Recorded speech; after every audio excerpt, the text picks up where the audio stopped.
অতিরিক্ত গরমে আমরা কম মশলায় সবজি দিয়ে হালকা পাতলা মাছের ঝোল তৈরি করেছি। আজ কাতলা মাছ দিয়ে একদমই নতুন ধরনের একদম নতুন স্বাদের একটি রেসিপি তৈরি করেছি মৌরি কাতলা। নমস্কার বন্ধুরা, রেসিপি কথা পরিবারে সকলকে জানাই সাদর আমন্ত্রণ। মৌরি কাতলা বানানোর জন্য নিয়েছি কাতলা মাছ। কাতলা মাছটা খুব ভালোভাবে ধুয়ে পরিষ্কার করে নিয়েছি। এবার কিছু উপকরণ দিয়ে কাতলা মাছটা ম্যারিনেট করে নেব। প্রথমেই দিলাম ছোটো চামচের হাফ চামচ নুন, এবার দেবো ছোটো চামচের হাফ চামচ হলুদ গুঁড়ো আর 1 চামচ তেল দিয়ে মাছটা খুব ভালোভাবে মাখিয়ে নেব। প্রথমেই মাছগুলো ভেজে নেব, তার জন্য তেলটা খুব ভালোভাবে গরম করে নিয়েছি। নুন হলুদ মাখানো মাছটা এবারে তেলের মধ্যে ছেড়ে দিয়ে 2 পিঠই হালকা লালচে করে ভেজে নেব, বেশি কড়া করে কিন্তু ভাজবো না। মাছের 1 পিঠ হালকা লালচে হয়ে ভাজা হয়ে গেছে। এবার মাছগুলো উল্টে অপর পিঠও হালকা লালচে করে ভেজে নেব। মৌরি কাতলার জন্য একটা পেস্ট তৈরি করে নেব। তার জন্য দিয়ে দিলাম কয়েকটা কাজু বাদাম, দিলাম 1 চামচ পরিমাণে পোস্ত আর দেব 1 চামচ পরিমাণে মৌরি। সব কিছু কিছুক্ষণ জলে ভিজিয়ে রেখে তারপর মিহি একটা পেস্ট তৈরি করে নেব। মাছের 2 পিঠই হালকা লালচে করে ভাজা হয়ে গেছে। এবারে ভাজা মাছগুলো তুলে নেব।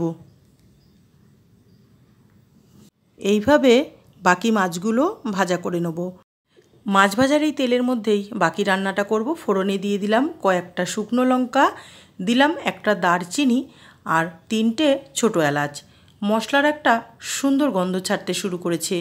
এবারে দিয়ে দিলাম পেঁয়াজ বাটা। একটা বড় পেঁয়াজ মিহি করে বেটে নিয়েছি।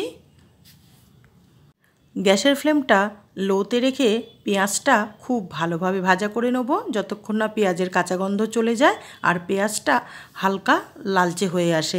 পেঁয়াজটা হালকা লালচে করে ভাজা হয়ে গেছে। এবারে দিয়ে দিলাম 1 চামচ পরিমাণে আদা রসুন বাটা। আদা রসুনটাও পেঁয়াজের সাথে খুব ভালোভাবে কষিয়ে নেব, যতক্ষণ না আদা রসুনের কাঁচা গন্ধটা চলে যায়। আদা রসুনের কাঁচা গন্ধটা আর নেই। এবারে দিয়ে দেব মৌরি, পোস্ত আর কাজু বাদাম বাটাটা। সব কিছু একসাথে খুব ভালোভাবে কষিয়ে নেব। আমার রেসিপিটি ভালো লাগলে অবশ্যই একটা লাইক করবেন, শেয়ার করবেন। আর যে সকল বন্ধুরা প্রথমবার আমার চ্যানেলটি দেখছেন, একান্ত অনুরোধ রইল আমার চ্যানেলটি সাবস্ক্রাইব করে আমার পাশে থাকার জন্য। মশলার থেকে হালকা তেল ছাড়তে শুরু করেছে। এবারে দিয়ে দিলাম ছোটো চামচের 1 চামচ জিরের গুঁড়ো, দিলাম ছোটো চামচের 1 চামচ ধনের গুঁড়ো। এবারে দেব স্বাদ অনুসারে নুন। সব কিছু আবারও মশলার সাথে খুব ভালোভাবে মিশিয়ে নেব। সম্পূর্ণ রান্নাটাই কিন্তু আমি গ্যাসের ফ্লেমটা লোতে রেখে করছি।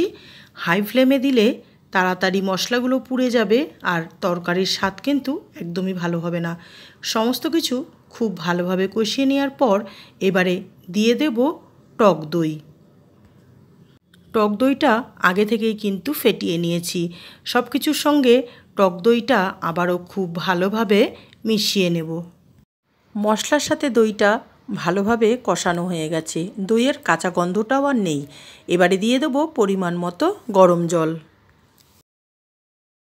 জলটা পরিমাণ মতো দিতে হবে এই কারণেই, কেননা গ্রেভিটা একটু ঘন টাইপের হবে।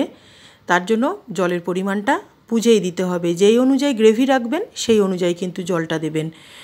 মশলা আর জল খুব ভালোভাবে একসাথে মিশিয়ে নিলাম। এবারে দিয়ে দেব আগে থেকে ভেজে রাখা কাতলা মাছগুলো।